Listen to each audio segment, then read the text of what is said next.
Welcome back, everyone, to today's Explainer. I am absolutely thrilled you're tuning in today because we are unpacking a concept that literally has the potential to fundamentally change how you view your life every single day. We're looking at a deeply inspiring source script called Stewards of the Gift, and specifically, we're evaluating the true purpose of the opportunities God has placed in our lives. So often, we look at our successes, our comforts, or our talents, and we just stop right there, kind of patting ourselves on the back. But today, we're going to push past the surface. We're going to deeply evaluate why you actually have what you have. Okay, let's dive into this. The source material opens with this incredibly profound thought. What if the privilege God gave you was never meant to stop with you? Just sit with that for a second. Let it really sink in. It completely disrupts the way modern society tells us to view our lives, doesn't it? We're taught to view privilege as a reservoir, like a place to just collect and store things for our own personal comfort. But what if it's actually supposed to be a pipeline? This question demands a total, introspective shift in our perspective.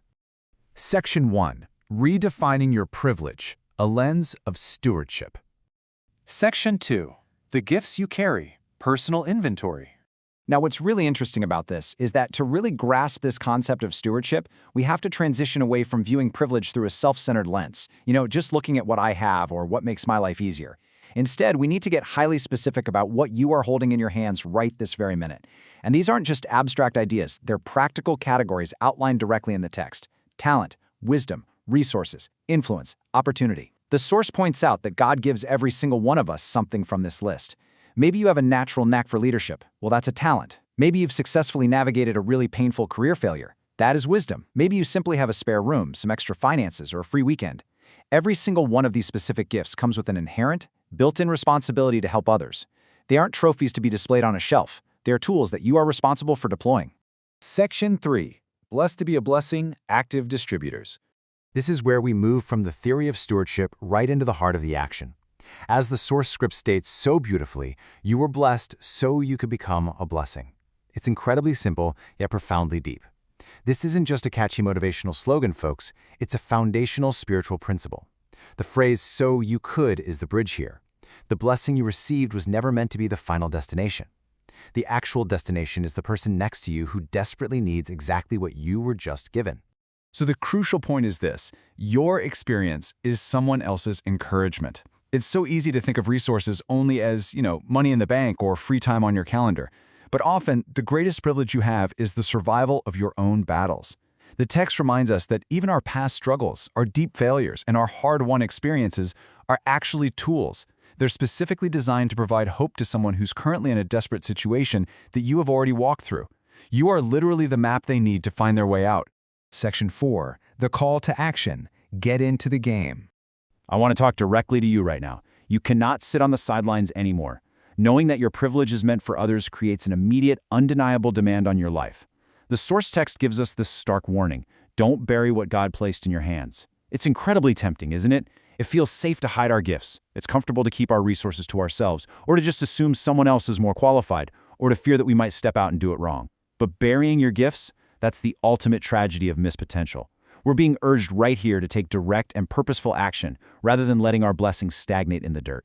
And this brilliantly illustrates a concrete, actionable procedure for active stewardship through 4 distinct, powerful verbs. 1. Lift someone. 2. Guide someone. 3. Encourage someone. 4. Change someone's life. These aren't passive suggestions. They require forward motion. Find someone who has fallen under the weight of life and lift them. Find someone who is lost and guide them. Find someone who is ready to give up entirely and encourage them. If you follow those first 3 steps, you will inevitably accomplish the 4th. You will change a life. Section 5. The ripple effect. Exponential impact. When you actively lift, guide, and encourage, the results don't just stay isolated. We're introducing the idea of exponential impact here. It's like one small, seemingly insignificant act of stewardship strikes the water and the waves spread outward. As the text puts it, you may never know how far one act of kindness will go. Think about it. That one person you took the time to encourage yesterday, they might go home and be a better, more patient parent today, which completely changes the trajectory of a child's life for decades to come. The impact of your privilege, when used correctly, extends infinitely far beyond what you will ever personally witness. By utilizing your gifts, you are setting off invisible chain reactions of grace. Let's move on and see how this builds. What God has given you is not just for you. Use it to make a difference.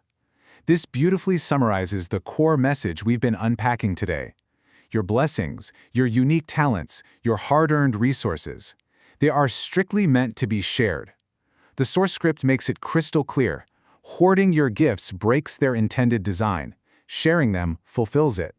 So we are left with this final, incredibly powerful mandate.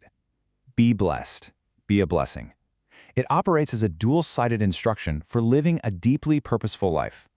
First, recognize, accept, and enjoy the good things in your life with a heart of profound gratitude. Be blessed. But don't you dare stop there. Immediately turn around and become the conduit for that exact same goodness to flow into someone else. Be a blessing. The entire explainer we've gone through today is anchored right here in the biblical principle of Matthew 5:16. This verse speaks about letting your light shine before others so that they may see your good deeds and glorify your Father in heaven.